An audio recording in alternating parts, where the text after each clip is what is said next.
महज 28 साल की उम्र में विवेक ने आरटीआई एक्टिविस्ट के तौर पर देश भर में नाम कमाया है। विवेक ने साल 2016 में पहली आरटीआई दाखिल की। अब तक करीबन 1300 आरटीआई फाइल कर चुके हैं। देश के कई बड़े मुद्दों पर, युवाओं की परीक्षा में हो रहे करप्शन पर कई बड़े सवाल किए, जिनसे बदलाव भी हुए। सुनिए उनकी आरटीआई से क्या कुछ बदला। एनसीईआरटी को मैंने एक आरटीआई पहले वर्ष 2022 में फ़ाइल करी थी, फिर 23 में फ़ाइल करी थी। और मैंने उनसे ये पूछा था कि वर्ण व्यवस्था को लेकर के एनसीईआरटी पढ़ाती है कि ब्राह्मण, क्षत्रिय, वैश्य और शूद्र में ब्राह्मणों ने विभाजन किया है, जिसके आधार पर हम आज पिछले कई सालों से पढ़ते चले आ रहे हैं। तो मैंने एनसीईआरटी से पूछा कि इसके तथ्यात्मक आप मुझे सबूत दीजिए कि आपने अगर ये चीज़ उठाई है तो किस ग्रंथ से या किस बुक से, किस लिटरेचर से आपने उठाया है। तो एनसीईआरटी ने मनुस्मृति का जिक्र किया। तो फिर मैंने दोबारा से आरटीआई फाइल करी कि मनुस्मृति में कहाँ लिखा हुआ है कि इन 4 वर्णों में ब्राह्मणों ने विभाजन किया है। एनसीईआरटी के पास उसका कोई जवाब नहीं था। उसके अलावा उसमें एक पैराग्राफ और लिखा है कि महिलाओं को, शूद्रों को वेद पढ़ने का अधिकार नहीं था। इसका भी मैंने उनसे जवाब मांगा कि कहाँ पे लिखा हुआ है, कहाँ से आपने उठाया। तो एनसीईआरटी ने बोला कि हमारे पास इसका जवाब नहीं है। बाद में हमने लेटर लिखा, पत्र लिखा, और इस साल वो करिकुलम से हट चुका है। अब नई एनसीईआरटी में आपको ये देखने के लिए नहीं मिलेगा कि ब्राह्मणों ने 4 वर्णों में विभाजन किया हुआ है। अब वो नॉर्मल तरीके से आपको दिखा देगा कि कार्यों के आधार पे जो कोई काम करता था उसके आधार पे विभाजन कर दिया गया था। तो एक एनसीईआरटी की आरटीआई ये थी। इसकी एक बड़ी अच्छी स्टोरी मैं आपको बताना चाहता हूँ। मैं दिल्ली से पिछले वर्ष लौट रहा था दिवाली के समय। मैंने 2 टिकट लगाई, 2 टिकट करी मैंने, और दोनों टिकट मेरी वेटिंग रह गई और मेरे अच्छे खासे पैसे बर्बाद हो गए। तत्काल के थे, पूरे पैसे वेस्ट हो गए। मैं घर आया तो मैंने सोचा कि जब मेरे साथ ऐसा हुआ है तो समाज में बहुत सारे लोगों के साथ ऐसा होता होगा कि वेटिंग टिकट हो जाती है और हमारे पैसे चले जाते हैं, हमें सीट भी नहीं मिलती है। तो मैंने एक आरटीआई फाइल करी रेलवे मिनिस्ट्री को कि आपने 3 साल में वेटिंग टिकट के कैंसिलेशन से कितना कमाया। मतलब वेटिंग टिकट थी, सीट अलॉट नहीं हुआ, लेकिन एक चार्ज वो काट लेते हैं। तो 1230 करोड़ रुपए के आसपास रेलवे मिनिस्ट्री को मिला, जो कि हमारी जेब से चले गए, हमें सीट भी नहीं मिली। बाद में जब एक आरटीआई से खबर आई, मैंने सारे मीडिया हाउस को दिया, ऑलमोस्ट भारत के सारे मीडिया हाउस इसको कवर किया। बाद में भारत सरकार ने वेटिंग टिकट के कैंसिलेशन के नियमों को चेंज किया। तो एक बड़ा परिवर्तन था जो एक 10 रुपये की आरटीआई से लाया गया। मैंने भाजपा, बीजेपी या मैं किसी पर्टिकुलर पार्टी की बात नहीं करना चाहता। मैं बात करूँगा योजनाओं की। तो मैंने जितनी भी बड़ी योजनाएँ रही हैं, चाहे वो केंद्र सरकार की, राज्य सरकार की, मैंने आरटीआई दायर करके एक ट्रांसपेरेंसी के उद्देश्य से कि भाई हमें पता होना चाहिए कि जो पैसा हम पे कर रहे हैं वो कहाँ पे सरकार यूज़ कर रही है।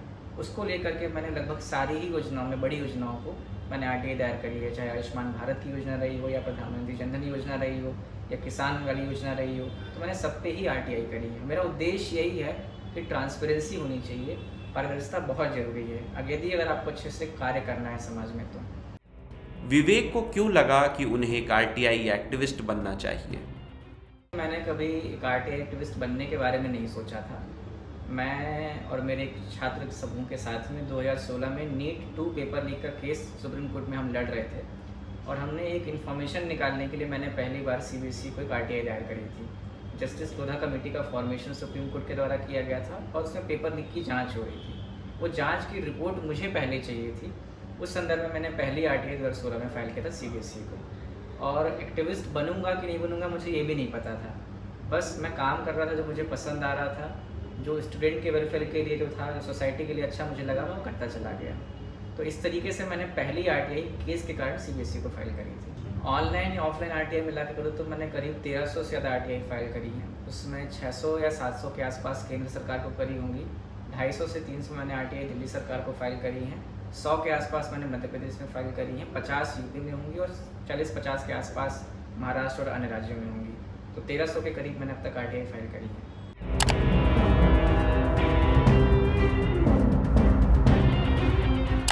देखिए, एक आरटीआई एक्टिविस्ट के तौर पे डर तो होता है। जब आप शुरुआत करते हैं, शुरुआत करने के बाद कुछ ना कुछ ऐसी कंट्रोवर्सी जीवन में आती है जहाँ पे आप परेशान होते हैं। जब मैंने भी पहली आरटीआई फाइल करी, तो आरटीआई के बाद जब मैंने और चीज़ों को आगे बढ़ाया, तो कई बार ऑनलाइन प्लेटफॉर्म पे, ट्विटर पे या सोशल मीडिया पे इस चीज़ का सामना करना पड़ा मुझे।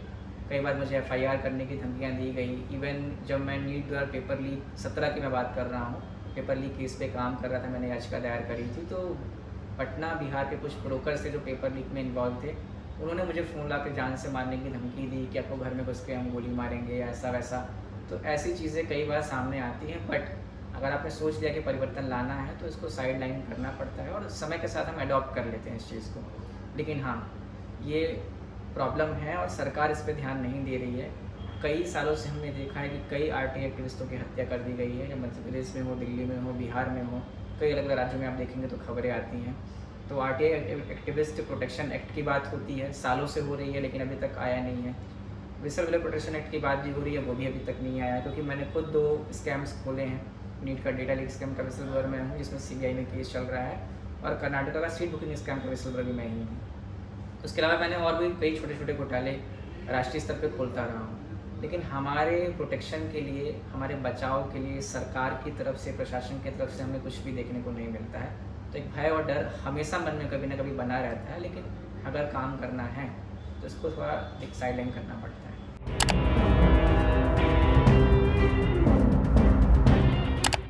बहुत सारे ऐसे लोग हैं जो आरटीआई एक्ट का यूज़ ब्लैकमेलिंग के लिए करते हैं और गलत इस्तेमाल करते हैं। हाँ, मैंने इस पर एक आरटीआई दायर करी थी डीओपीटी को और भारत सरकार को। भारत सरकार कहती है कि हमारे पास ऐसे कोई डेटा नहीं है, बट कुछ ऐसे लोग हैं जो इसका दुरुपयोग करते हैं, लेकिन मेजॉरिटी ऐसी है जो इसका सदुपयोग करना चाहती है समाज के हित के लिए। हमारा उद्देश्य यही है, पारदर्शिता होनी चाहिए। जो भी कार्य हो रहा है, किस भी तरीके से हो रहा है, उसमें ट्रांसपेरेंसी बहुत जरूरी है। मैं तो चाहता हूँ कि जो भी इस वीडियो को देखें, आप हर कोई आरटीआई फाइल करिए।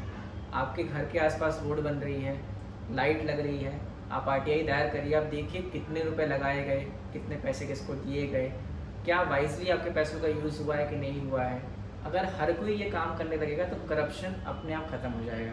बट बात यही है कि हम दूसरों पे आश्रित ज़्यादा हो चुके हैं, हम स्वयं काम नहीं करना चाहते, और हम काम नहीं करते तो फिर हमें काम करना पड़ता है और ड्रॉबैक्स फिर हमें झेलने पड़ते हैं।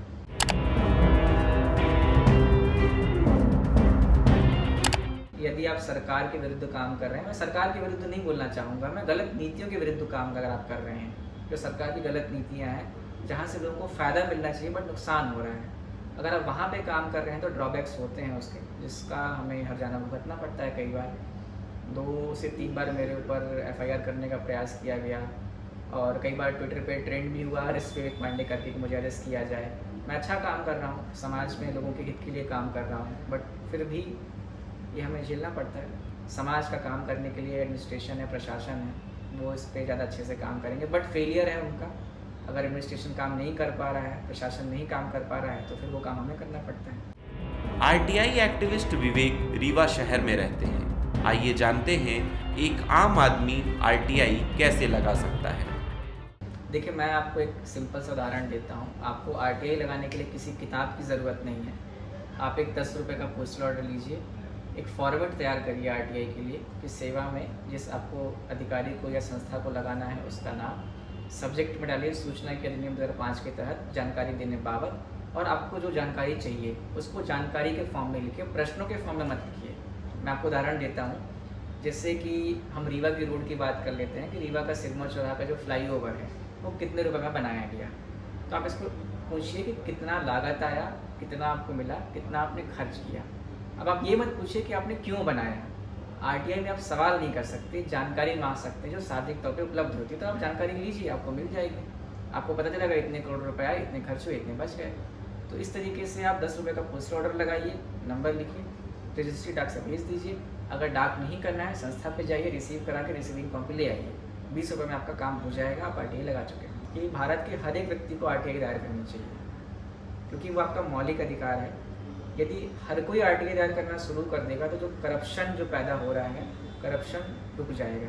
आप ट्रांसपेरेंसी स्वयं लाएंगे। आप अपने घर में, मोहल्ले में, आसपास कहीं भी हैं, आपको जहाँ लगता है भ्रष्टाचार हुआ है, आप 10 रुपये की आरटीआई दायर करिए, उसको मीडिया के समक्ष लाइए, लोगों को बताइए हम ही करप्शन की जड़ हैं और हम ही करप्शन को ख़त्म कर सकते हैं। तो अगर जिस करप्शन को हमने पैदा किया है पैसे दे करके, पारदर्शिता से, ट्रांसपेरेंसी से, उसको हम ही खत्म कर सकते हैं। और आरटीआई एक बहुत अच्छा एक्ट है जिसका हमें उपयोग करना चाहिए।